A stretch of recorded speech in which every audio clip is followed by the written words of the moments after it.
चालो सब जी भोजन करो। ब्याई जी की राजी हुआ आया नरसी पास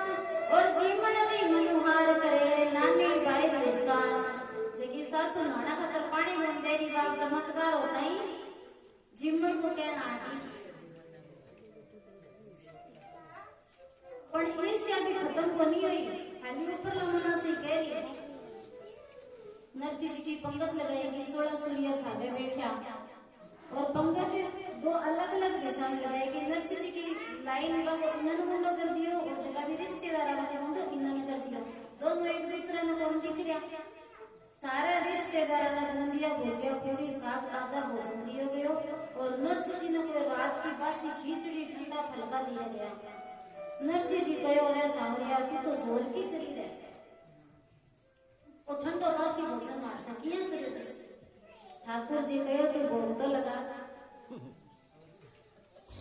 नरसी जी कहो भोग सौंपली तेरी लायक सी तू तो है कि चिंता क्यों कर तेरी भोग लगा सोचे तेरे चल रहा है तो मारी चल सी जो तेरा नहीं चल रहा तो तेरा जैसो भोजन चल रहा है विश्वई न बना दे। धर तुलसी अर्पण करी आरोग्य बलबीर तो गर्म हो गई खिचड़ी और चावल हो गया खीर। साग पात सरसा हुआ पापड़ और पितोड़े और सटरस भोजन हो गया जब आया रण छोड़े। सटरस भोजन बना दिया 56 भोग एकदम जोरदार से ताती ताती तो खीर और पूड़ियां होगी ताती और 56 भोग। अब अठीना जगह पे रिश्तेदार बैठे वे भोजन करे। अब सूर्य तो बेचारा आंधा पीटे में चमची से कोई खातो को नहीं हो तो सूर्य खीर का सबड़ का हमारा सबड़ सबड़ तो एक कोई मालक ने अपने तावड़ो रिश्तेदार हो देखिए सबड़ का क्या ना सुन रहे आने तो बस खिचड़ी दे रात का ठंडा रोट दे क्या ना सबड़ का करे बूट का बेगो सो जाकर देखो तो अरे श्रीरंग जी तो अपना सा भेदभाव करिए एक कनी का तो अंदर से मन चोखो कौन लागा दूसरे कनी नवी तू चोखो भोजन दिए बताओ थे। नरसी जी भोजन करियो चोखी तरह से करियो। अब श्रीरंग जी कह रहे मनो चोखो कौन लागे से मन ओळमो देव लागे कि श्रीरंग जी थे भेदभाव करिए कह रहे मनो चोखो कौन लागे वो तांत्रिक है वो तंत्र मंत्र जाना है जो मंत्र मारे जो के भोजन तो चोखो। अब आजकल का टाबरा तो करो उनको पितोड़ क्यों है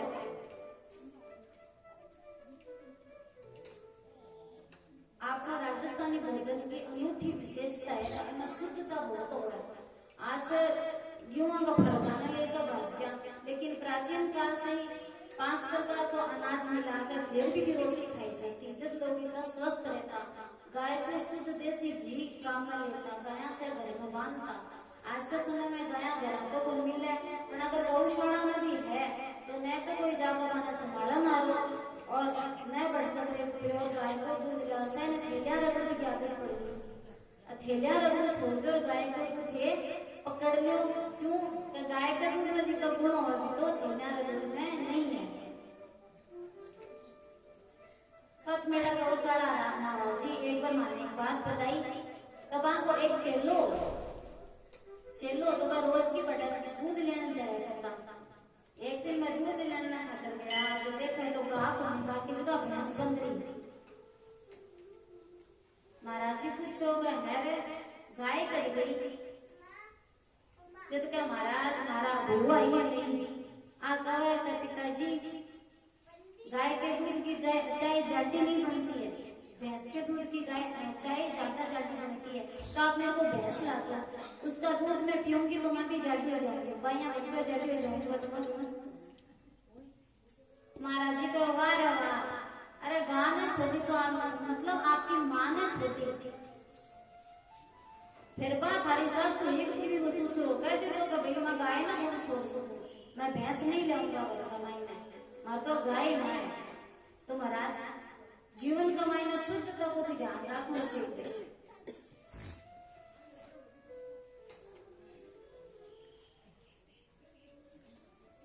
कर्माबाई के बारे में सब कोई जाने कर्माबाई बनने की कोशिश भी सभी करें पर को खींचड़ो याद है कोई आज कोई मारका घर तो पर होगी है पर कर्मा बाई किया भगवान को बोल गया करती वो आज ते सुन लो माने पूरा भजन याद नहीं है माने जितो याद है मैं थारे सागर आऊं ए बाबू मन घोड़ाए गयो पूजा ए गाँव गयो दूजा जीमो तो गाइया टिकी कर्मा मारो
Thank you.